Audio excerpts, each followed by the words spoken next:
All Things Unexplained. Hosted by Dr. Mounts. Let's face it, we were always ready to roll without him anyway. CJ Derringer. Ain't nobody perfect, right?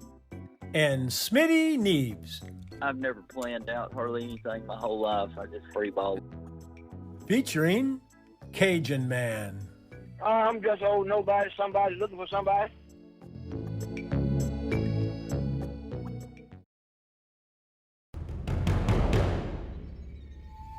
Previously on All Things Unexplained. And they used to say up in Loch Ness, there's two monsters up here. There's the Loch Ness Monster.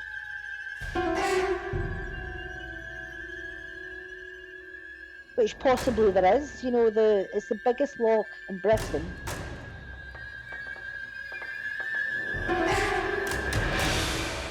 And it's hundreds of feet. At one point it's over a mile deep. Could be anything down there, we don't know. We don't know what's at the bottom of the sea in the Atlantic, never mind at the bottom of Loch Ness. But they used to say there was two monsters that lived in Loch Ness. One was a monster, which I believe, to a certain extent, I believe there's something there. And also Mr. Crowley.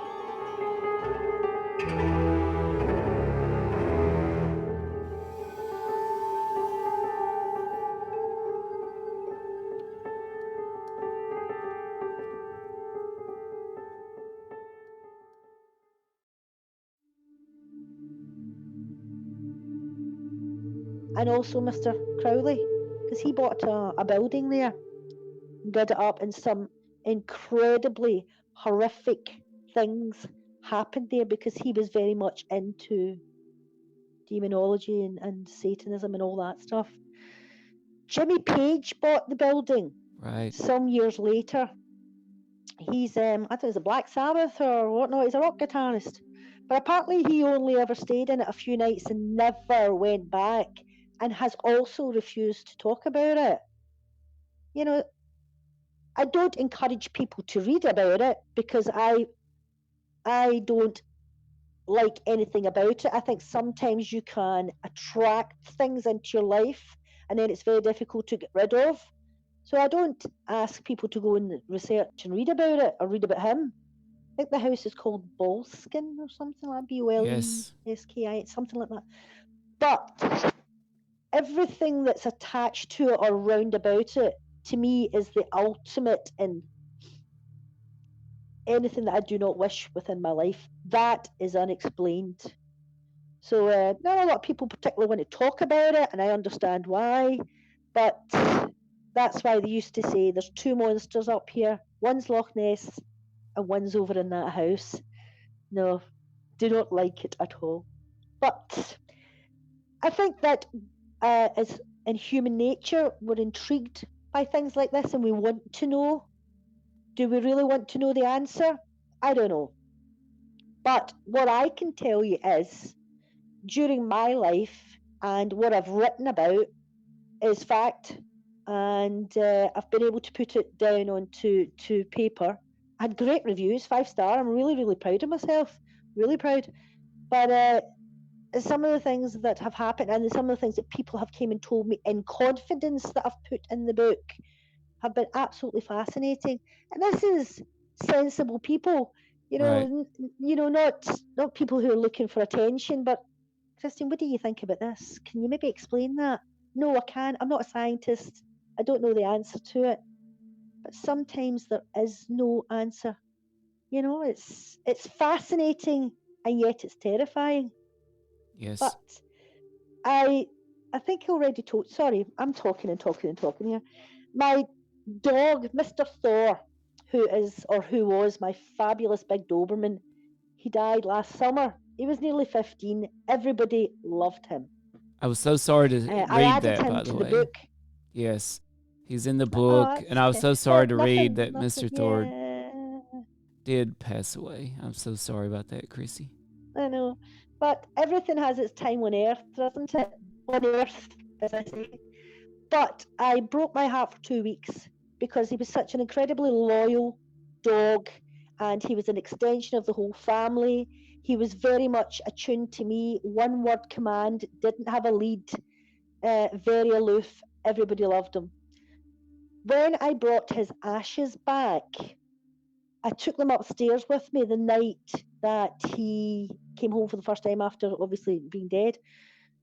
And now, it was summer, round about 6 in the morning, because I looked at my clock. My dog used to tap the side of the bed with his big paw, and that was for me to lift up the cover to let him in. And that's what happened.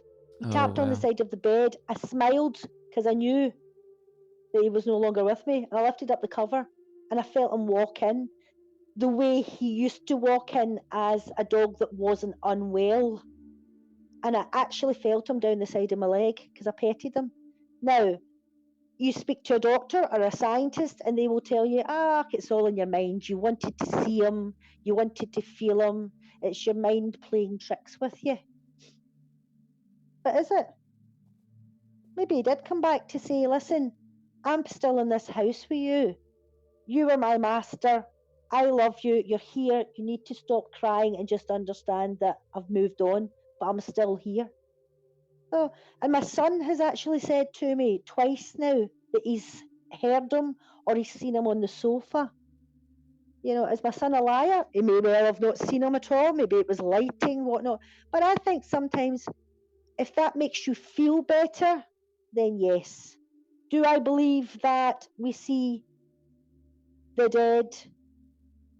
Yes, I do. I think that they have the ability to come back and tell us they are still here or they're thinking about us. Definitely. And I think that goes for animals as well. Because I'm not the kind of person who would sit and make anything up or exaggerate anything, but I know what I know. And I know that my dog presented himself to me that day and came in beside me because I could feel him, could smell him, and everything about it. Yeah. I hope that maybe people get good solace from that. You know, I hope that anybody who's suffering any kind of depression or pain or whatnot because somebody's passed can get a wee bit of solace knowing that maybe they'll get to see them again. Right. And that's with it. That's not in a religious form. That's in a spiritual form. Dogs are amazing animals. You know, they're not that much different from people in terms of how you can tell they've got that something extra, right? Like they're not just a living organism. There's some extra intelligence and empathy there. Mm-hmm. Soul, if you will, spirit. You know, dogs have just got it.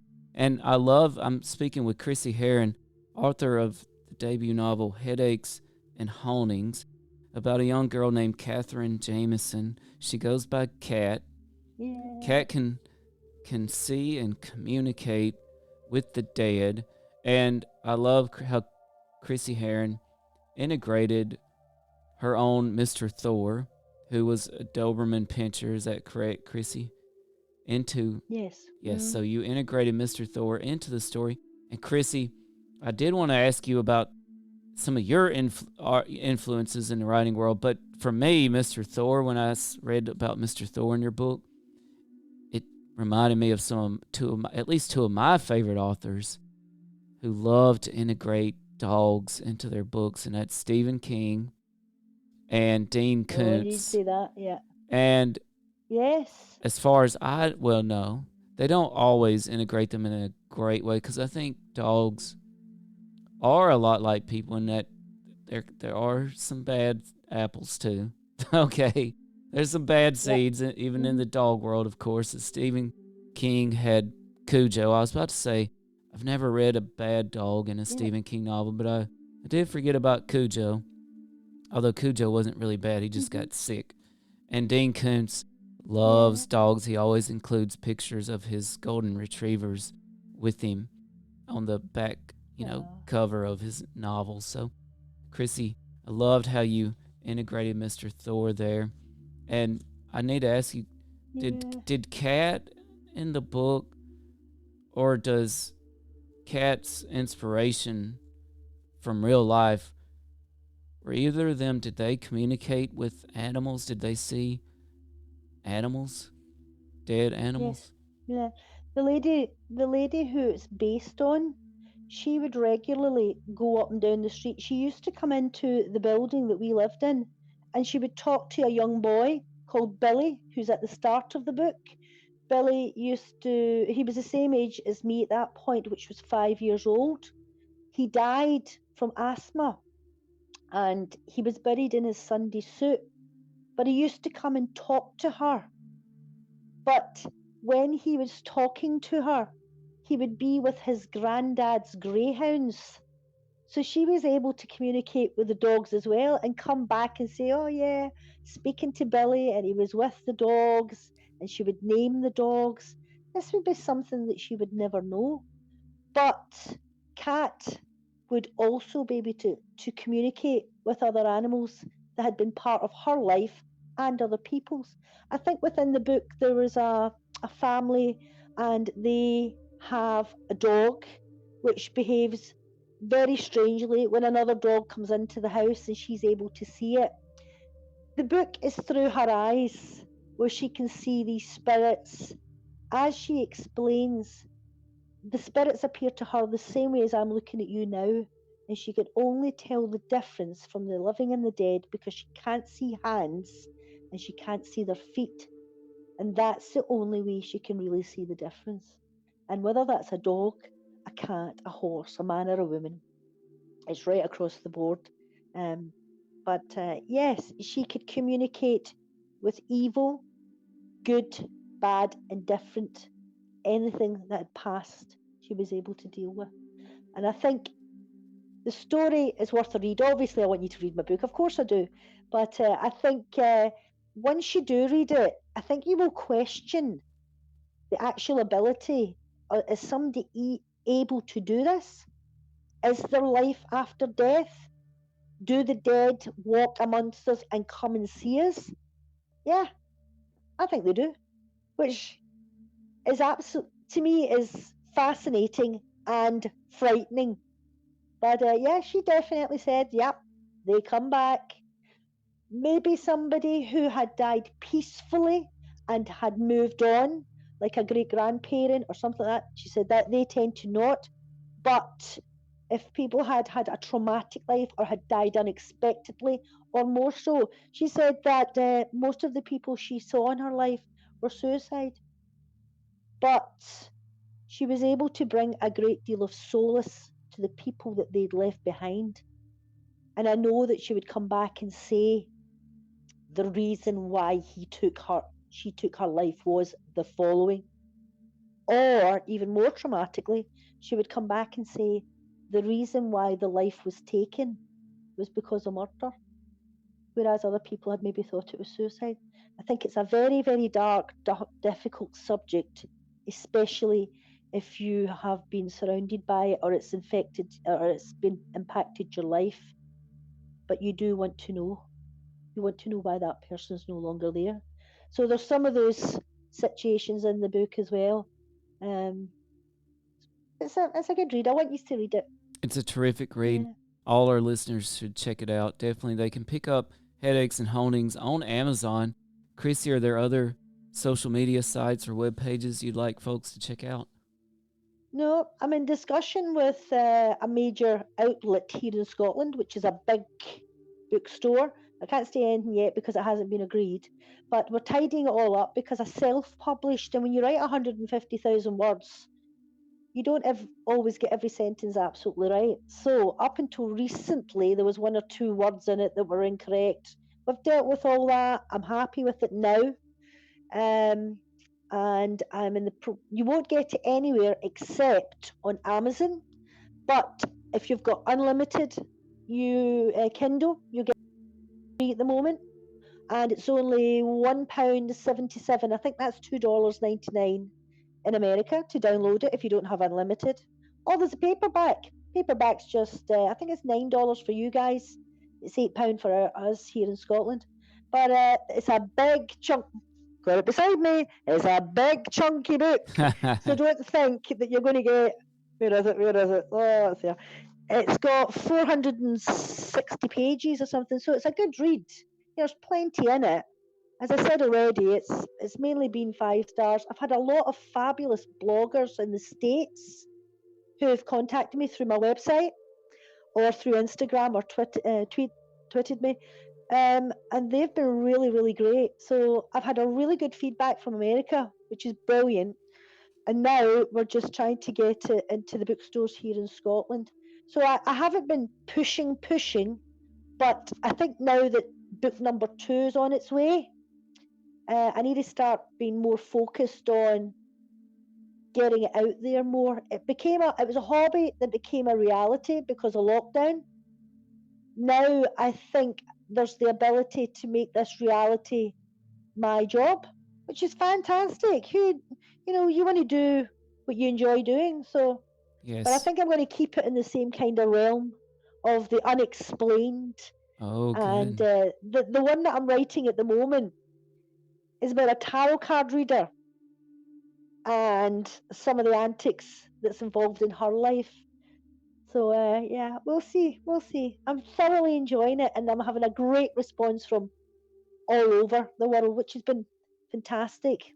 That's exciting, and I was hoping you would give us a little preview of your next project, so thank you so much for giving us a little sneak peek into that. I'm Dr. Mouse. This is All Things Unexplained. We're speaking with Chrissie H, author of the incredible novel Headaches and Hauntings. It is terrific, Chrissie. I've got it, the Kindle version, and it's a real page turner about a young girl that can communicate with the dead. Chrissie, and by the way, for all our listeners out there, if you're joining us live right now on Facebook, around the world, feel free to comment, post any questions or comments that you may have. If you're listening to us on Amazon, Spotify, Apple Podcasts, thank you. We appreciate you. We have a listener comment. Chrissie, Brandy Lachey Wilkerson says, I think energy is never destroyed. It only changes form. Soul is energy. I'm not religious, but spiritual. Love it. I'm going to use that line. Because that is just so beautiful. I would agree. You feel energy. You definitely do. I have been in several different situations and felt the room completely change. Yeah. And I think that's a beautiful line. I think I may actually steal that. Totally agree. Absolutely. And great energy does not disappear, nor does bad, but you can definitely feel it. Yeah, for sure. And it takes me back to what you were saying earlier, Chrissie, about how scientists like to try to explain everything. But I'm kind of the notion, I don't need science to explain everything, but I do think science backs up the unexplained when we really get into it. And I think Brandy Lachey Wilkerson, her comment there, we get into things like astrophysics. We get into things like that. And she says energy is never destroyed. It only changes form. And of course, this is a major scientific principle, right? In and of itself. So it only supports these unexplained situations. And it is beautiful. Soul is energy. It also support reincarnation. Yes. Yeah. Do we come back? Look at all the different people who've came forward and said that they lived before, or young boys who are able to speak languages from, 100 years ago, or are able to say that they used to be in the cavalry or whatnot. How can they be so specific and when they're telling you things? And yet, as you said, I'm just actually looking at page 5 of my book. It says here, science is powerful and there is very little it can't explain. But when science can't explain what it hears and sees, it will try and prove it doesn't exist. It's funny I should open that at that page, isn't it? But yeah, that's exactly it. Why poo-poo things because they say, oh, that's rubbish. He's eccentric. Away with you. There has to be more than this. Has to be. And I love that line from that lady. Yeah, thank you very much. Really powerful. Yeah, agree. And Chrissie, she says you are welcome to it. You're welcome to use the line. Oh, bless. How kind. Whereabouts is she from? That's a good question, Brandy. If you're still there, Sorry. we'd love to know where you're from. What a great name as well. Fantastic name. We have very simple names here, like James Smith and Megan Hunter. You guys have got triple-barreled names over there. I just love it. Interestingly, you should say that. And by the way, I'm so intrigued by the fact you said you did open to that page. That totally relates to what Brandy Lachey Wilkerson said, because that is what we have what we have had happen on this show so often is something called synchronicity, right? Where things just seem to line up for no particular reason, no explanation for it, but it just happens. And Brandy Lachey Wilkerson. Things happen for a reason. Yes, absolutely. She's from Tennessee. I can't believe it. She's a volunteer. Oh, how lovely. How wonderful. It's the one place in the States I've not been. I've travelled to different places. I used to be married to an athlete, and we used to go to America a lot. So I've been to some crazy places in the States, and I've been to some fabulous places and some places that are completely over the top. But I have to tell you, my husband won a world title in Dallas. Then we decided to stay on for a few days and went to Houston and Galveston and further down. Now, we stayed the night in a place called Waco. Waco, and yes. it had a very interesting energy. Different people, different place, different culture. But it was just, I will never forget being there.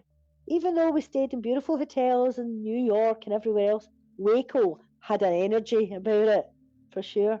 But it's good to experience all these different things. Oh, for really sure. Is. And Brandy, I just happened to take a recent road trip to Mississippi. I grew up in Mississippi, and my co-host Smitty, who's not here, he's still in Mississippi, and I live in North Carolina. CJ, our other co-host, lives in North Carolina. But on my road trip to Tennessee recently, I spent the night in Chattanooga, Tennessee, and it was amazing. It was so much fun. Home of the Chattanooga Choo-Choo. I had a great time. The Tennessee River runs right through downtown. I stayed in a hotel right near the Tennessee River, and so many great restaurants and bars and places there right downtown. So I love Chattanooga. Brandy, I don't know if you're near Chattanooga, but growing up in Mississippi, of course, I know a lot about different places of Tennessee. And we're speaking with Chrissie Herron, author of Headaches and Hauntings. And Chrissie, I have to ask you, Gerard Butler. I forgot about him. Yes. How could you forget about Gerard? I know. Yeah, I have to tell you, when we spoke earlier about things happening for a reason, if you go onto my website, you'll see all the pictures. But I do the marketing for a number of lodges based in the west coast of Scotland. And I very often go up there to finish writing or to take more pictures for their website, etc. Anyway, cut a long story short, the day that I launched the Kindle, the first Kindle edition, was the 10th of November last year. So I decided, as celebration, I would drive up to the lodges and stay the night. Well, on my way up, the director phoned me to say, when you get here, the man next door in the other lodge says you have to chap his door. He wants to congratulate you on your book. He is from Paisley, the same as you, and in fact, from the exact same estate you're from. Thought, oh, that's really interesting. I'll get to meet him. I'll chap his door. 8 o'clock, he asked me to do it. I did that. 8 o'clock, I chapped his door. Opens the door. Gerard Butler. I've got the pictures. Go onto my website, see it. Unbelievably down to earth, fantastic, spoke to him in his lodge for about half an hour. I ended up inviting my son in because it just seemed so bizarre being there. I didn't want him to get the wrong idea. Going into a stranger's lodge, we laughed and laughed and laughed. And I think because we're so similar and we're from the same area. So he took some pictures with me with the Kindle. We used all those for social media. He invited me in the morning to go for breakfast because it was my birthday. And we did that. We spent another hour or so together. And he said to me, this was meant to be. He said, why would you be coming up here tonight? You said you never come up on a Thursday, but you just launched your book. I'm going to see my mum. I came off road to come to these lodges and took a chance. I would never normally come here. I would normally go to a big hotel or just drive up to see my mum. We were reading the same book, which was the Dalai Lama's book, and he said this was meant to be. And I thought, that is so lovely. Now, he was up to see his mum before he was going to Saudi Arabia, but we took a whole load of pictures. We spoke about my book. In fact, we had such a laugh about it. I can't tell you a lot of the things we said because they were so rude. They were so rude. But I was definitely one of the boys, and we had a great, great time. Totally down to earth, and it was really surreal because as I was leaving to drive away, because I had to come home because I had a party, he's standing up at his veranda shouting, hey, Chrissie, I'm downloading it now. It was great meeting you. I think people like that come into your life for a reason. He came in to help me promote my book. We got pictures taken. Who would ever have believed that would have happened unless I had the evidence, which is in video format, it's in picture format. It was just incredible. That day, a Thursday, in a damp, squalid November, rain coming down, one of the biggest actors, right next door to me, invited me into his lodge. We had a right good time. Nothing happened. But it was wonderful. Totally great. Things happen for a reason. And as he said to me, this was meant to be. Absolutely. I thoroughly enjoyed it. And yeah, great. So who knows? Maybe we'll meet again. Although the interesting thing was, he was telling me he was going to Saudi Arabia, or Dubai or something like that, with regard to a new movie after he'd seen his mum, because it was his birthday the day after mine. When I got my report through that following month for my book sales, there was another 2, because it comes up in the different areas with regard to your payments, and 2 of the Kindle versions were in the Arab Emirates. Isn't that interesting? Oh, yeah. It was lovely. Very, very nice. A beautiful Scotsman. I totally got him wrong as well, because I said to him, I've not seen many of your movies, but I think you were great in Gladiator. Turns out that was Russell Crowe, not him. But hey-ho, we were able to laugh about it. He was brilliant. I think I have a sad trombone. So nice. I've worked in radio for a lot of my life. Oh, sorry. And I've met a lot of big stars, but he was definitely really, really grounded. So good. And he's handsome. Always handy. One of our previous guests introduced the term, and his name was Jonathan Fink, author of The Baseball Gods Are Real. And he introduced the term to this show called synchronicity. And that notion has played out throughout practically all of our episodes, where this synchronicity, this synchronizing of the universe just happens. And it can be happening and we're not even aware of it happening. You're not aware of it. It's like fate. I truly believe that when you're born, you already know your destiny has already been put out there for you. And I really believe that. I believe that nature nurture thing, evil and good. Are you born evil? I think you are. I don't think you learn it. I think you're born evil. But I think that destiny is laid out right in front of you, and that path is where you go. So that's just what I think. Lots of people will poo-poo it and say, synchronicity, great word, I'm going to use that. I might call my next book Synchronicity. Hey, that would be wonderful. No, I can't call it that. I can't call it that. But yeah, it's these things can't always be coincidental. They can't. No. The unexplained can't always be a coincidence.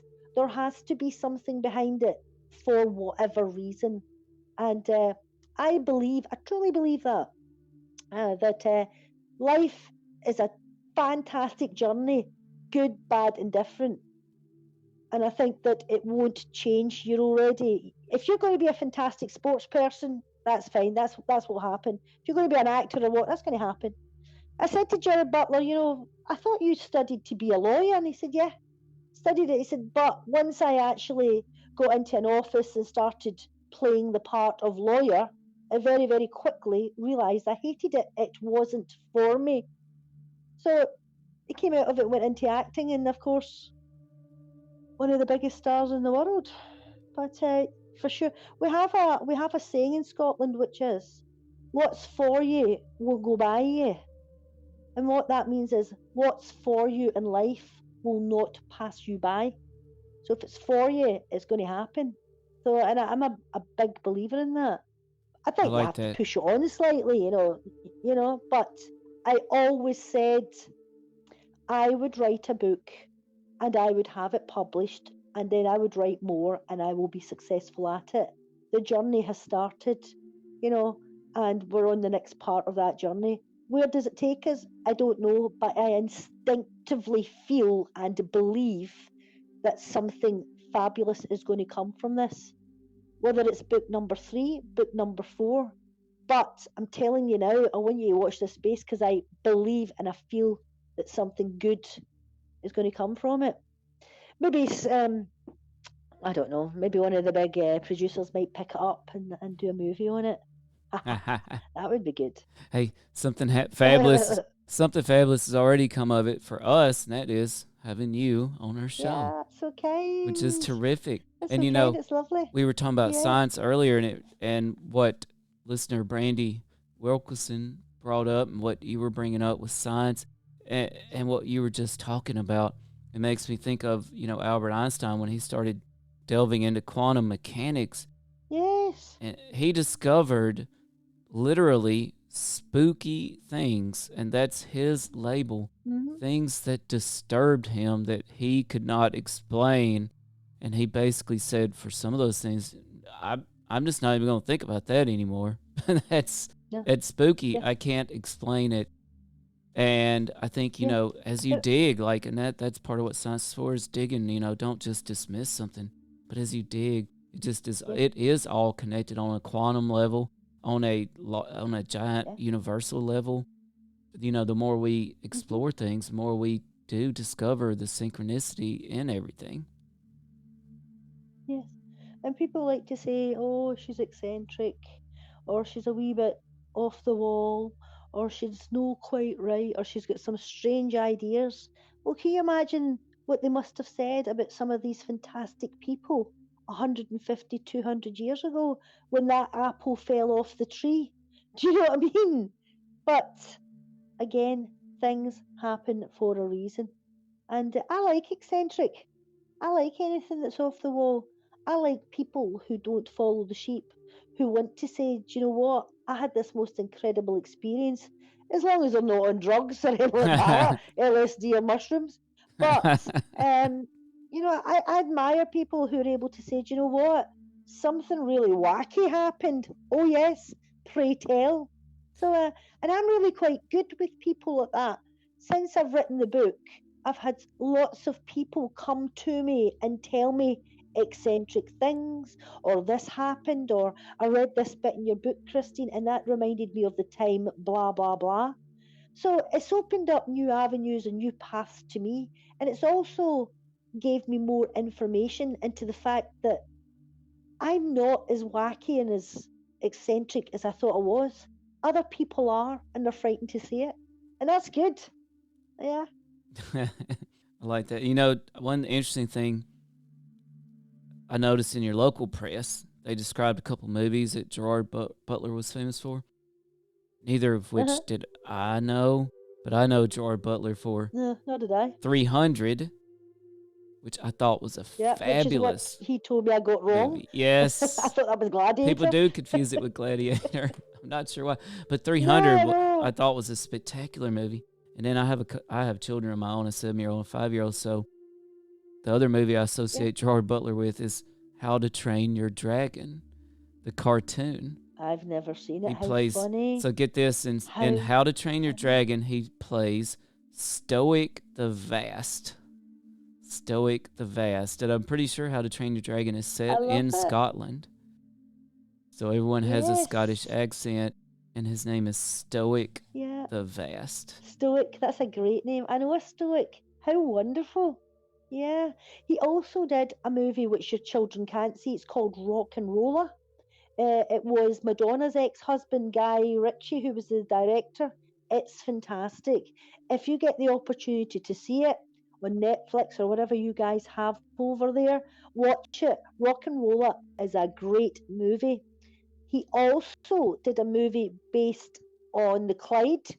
I think it's something like Dear Jessie or Dear Something, where he has this wonderful part in it. And it's so incredibly natural, off the cuff, and I remember watching it late one night because I couldn't sleep. It was one of these movies that was on at 2 a.m. And I remember the minute he appeared in it, I nearly jumped out my seat because it was so wonderful that he would have been on one of these local movies. It's about a wee boy who dreams about meeting a star or meeting this particular person who happens to be Gerard Butler. It's a lovely movie. Sometimes some of these local, low-budget movies are just absolutely fantastic. They're great.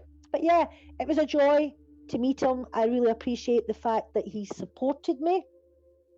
And he took all the lovely pictures with me because he was most definitely in a position where he didn't even have to introduce himself. He went out his way to do that. He was incredibly friendly. We had such an incredible laugh together. I think that's because we were on the same parallel, we were on the same level. You know, we were reading the same books, the Dalai Lama. He seemed to be very much into spiritualism and such like. And so that was a fantastic memory. You know, fantastic memory to meet somebody of that stature and just hit it off with them. And it gave me actually the idea of a book that I'd like to put together. I'll leave that as number 3 or 4 once I get beyond my next couple. But no, it was wonderful. And it'll be one of these stories I'll be able to regale to my grandchildren in years to come and tart it up a wee bit with something else. So yeah, great. Maybe bring great some guy. Scottish whiskey into the equation. And a haggis. And a deep fried Mars bar. You must try that deep fried Mars bar, please.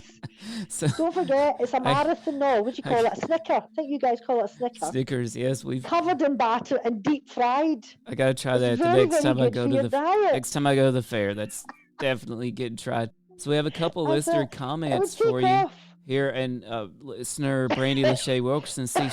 I think she said, "Dear Frankie," was that the movie you were talking about?